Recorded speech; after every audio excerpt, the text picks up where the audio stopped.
خود اس پر عمل کر رہے ہیں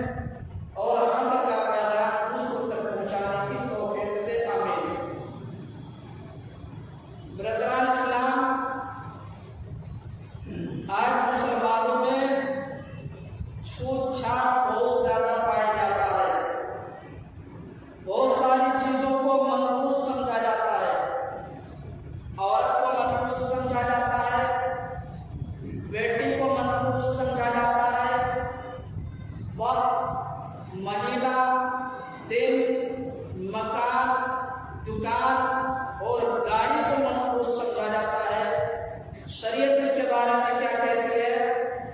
آئیے قرآن آیات اور صحیح حدیث کے حوالے سے سمجھنے کی کوشش کرتے ہیں۔ میرے بھائیو یاد رکھیے، اللہ تعالیٰ جس کو چاہتا ہے اور جس طریقے سے چاہتا ہے آزماتا ہے، جس کو چاہتا ہے دیتا ہے اور جس سے چاہتا ہے چھین لیتا ہے۔ بادشاہ اسی کے ہاتھ میں ہے، وہ جسے چاہے عزت دے، جسے چاہے ذلیل کر دے۔ اللہ نے کہا قل اللہم مالک الملک تؤتی الملک من تشاء وتنزع الملک ممن تشاء وتعز من تشاء وتذل من تشاء بيدك الخير انك على كل شيء قدیر۔ سورہ عمران سورہ نمبر 3 آیت نمبر 26۔ کہہ دیجیے اے نبی صلی اللہ علیہ وسلم، اے اللہ جو بادشاہوں کا بادشاہ ہے، تو جسے چاہے ملک دے دے، جسے چاہے حکومت دے دے، جسے چاہے حکمرانی عطا کر دے، جسے چاہے بادشاہی دے دے اور جس سے چاہے چھین لے۔ تو جسے چاہے عزت دے، جسے چاہے ذلیل کر دے۔ ساری بھلائی تیرے ہی ہاتھ میں ہے اور تو ہر چیز پر قادر ہے۔ پتا چلا سب کچھ اللہ کے ہاتھ میں ہے، سب کچھ اللہ ہی کے ہاتھ میں ہے۔ اسی لیے کسی کے بارے میں یہ نہیں کہنا کہ فلاں کی وجہ سے میرے کو نقصان ہو گیا، فلاں کی وجہ سے میرا گھاٹا ہو گیا، اگر میں وہاں ہوتا تو ایسا نہ ہوتا، مگر یہ شیطان کی ڈگر ہے۔ یاد رکھیے، نفع نقصان کا مالک کوئی انسان نہیں ہے، کوئی بزرگ نہیں ہے، کوئی پیر بابا نہیں ہے، کوئی فقیر نہیں ہے، کوئی مرشد نہیں ہے، حتیٰ کہ نبیوں کے سردار، انسان اور جنات کے سردار، امام الانبیاء، خاتم النبیین، شفیع المذنبین جناب محمد رسول اللہ صلی اللہ علیہ وسلم بھی دوسروں کے نفع نقصان کے مالک تو دور کی بات، خود اپنے نفع نقصان کے بھی مالک نہ تھے۔ دلیل اللہ نے کہا قل لا املک لنفسی نفعا ولا ضرا الا ما شاء اللہ ولو كنت اعلم الغیب لاستكثرت من الخير وما مسني السوء ان انا الا نذير وبشير لقوم يؤمنون۔ سورۃ الاعراف سورہ نمبر 7 آیت نمبر 188۔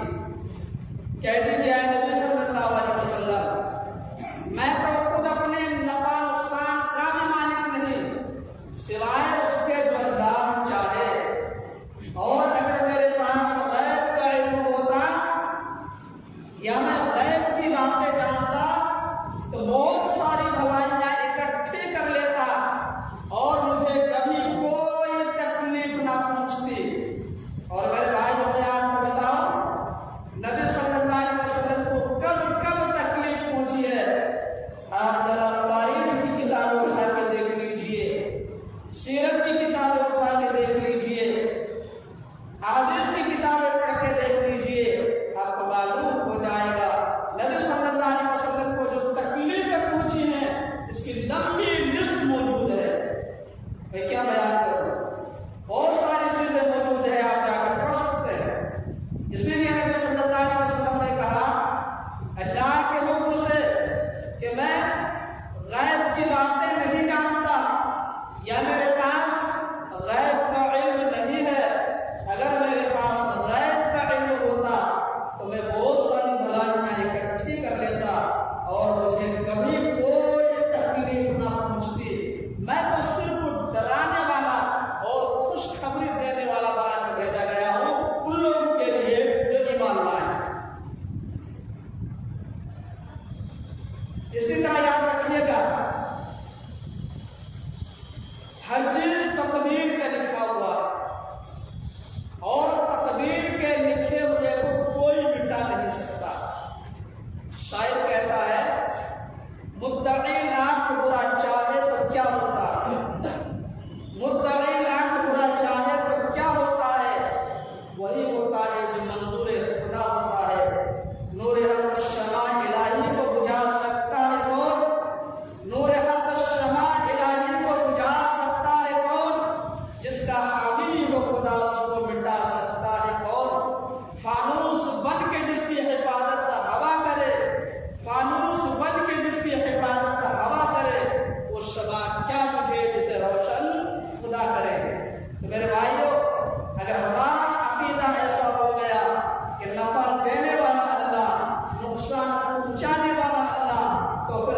کسی پر الزام نہیں لگائیں، کسی کو لعن طعن نہیں کریں گے کہ تمہاری وجہ سے مجھے نقصان ہو گیا، اگر میں تمہاری بات نہ مانتا تو میرا نقصان نہ ہوتا، اگر میں تمہاری بات نہ مانتا تو میرا ایسا نہ ہوتا۔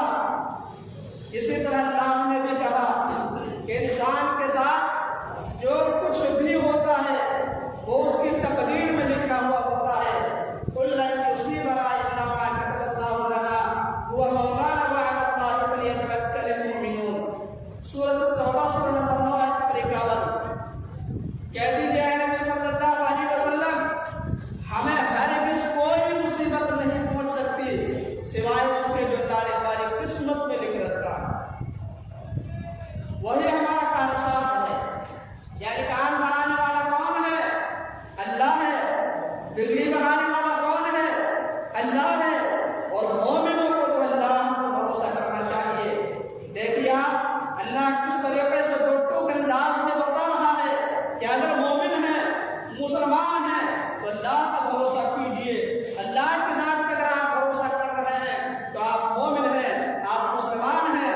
اگر آپ اللہ کو چھوڑ کر کسی اور کی ذات پر بھروسہ کر رہے ہیں، کسی اور کی ذات پہ اعتماد کر رہے ہیں تو آپ مومن نہیں ہو سکتے، آپ مسلمان نہیں ہو سکتے۔ بلکہ جب ہم اور آپ ماں کے پیٹ میں تھے اسی وقت لکھ دیا گیا تھا کہ ہمارے ساتھ کیا ہونے والا ہے، ہم پر کیا مصیبت اترنے والی ہے اور ہم کیا کرنے والے ہیں۔ دلیل حدیث ملاحظہ عن ابي عبد الرحمن عبد الله بن مسعود رضي الله تعالى عنه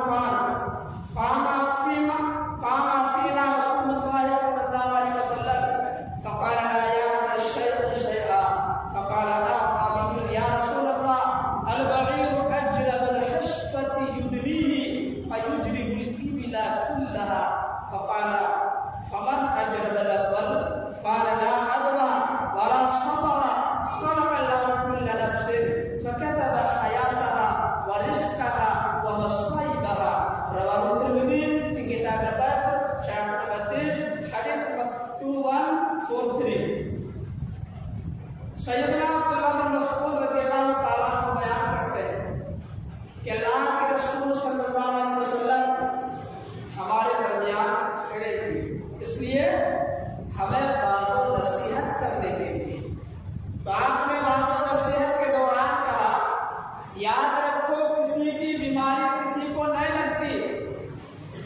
کیا مطلب یہ ہے کسی کو ٹی بی کی بیماری ہے، کسی کو ایڈس کی بیماری ہے، کسی کو کینسر ہے یا کسی کو اور کوئی بیماری ہے، تو وہ بیماری اپنے آپ کسی اور میں ٹرانسفر نہیں ہوتی، کسی اور کو نہیں لگتی۔ یہ بات جب اللہ کے رسول صلی اللہ علیہ وسلم نے فرمایا تو ایک دیہاتی وہاں موجود تھا، کھڑا ہو کر کے کہنے لگا اللہ کے رسول آپ ایسا کہہ رہے ہیں، جبکہ میں نے دیکھا کہ ایک اونٹ جس کی شرمگاہ میں کھجلی ہو جاتی ہے۔ کھجلی جانتے ہیں کہ نہیں آپ کو؟ بڑی بے شرم بیماری ہے، جسے یہ بیماری ہو چکی اسے ٹھیک کروا دو۔ نہ سوتے میں سکون، نہ بیٹھنے میں سکون، نہ کھانے میں سکون، نہ پینے میں سکون۔ جب کھجلی مچتی ہے نہ آدمی دائیں دیکھتا ہے، نہ بائیں دیکھتا ہے، نہ آگے دیکھتا ہے، نہ پیچھے دیکھتا ہے، ایک دم پریشان رہتا ہے۔ تو اس دیہاتی آدمی نے کہا اللہ کے رسول ایک اونٹ جس کی شرمگاہ میں کھجلی ہو جاتی ہے، جب وہ دوسرے اونٹوں میں جاتا ہے تو تمام اونٹوں میں یہ بیماری پھیل جاتی ہے، اور آپ کہہ رہے ہیں کہ کسی کی بیماری کسی کو نہیں لگتی۔ یہ بات تو سمجھ میں نہیں آ رہی۔ تو اللہ کے رسول صلی اللہ علیہ وسلم نے اس سے پوچھا اچھا یہ بتاؤ پہلے اونٹ کو کھجلی کہاں سے آئی؟ پہلے اونٹ کو جو کھجلی ہوئی وہ کھجلی کہاں سے آئی؟ وہ شخص خاموش رہا۔ تو اللہ کے رسول صلی اللہ علیہ وسلم نے فرمایا یاد رکھو کسی کی بیماری کسی کو نہیں لگتی، چھوٹ چھاٹ کی کوئی اہمیت نہیں، اور سفر کا مہینہ منحوس نہیں۔ میرے بھائیوں، میرا جو عنوان ہے اس کی مناسبت کچھ اس حد تک بھی ہے، یہ جو مہینہ چل رہا ہے سفر کا مہینہ، اس مہینے کو بہت سے لوگ منحوس سمجھتے ہیں۔ یہاں کے لوگوں کا کیا عقیدہ ہے اس مہینے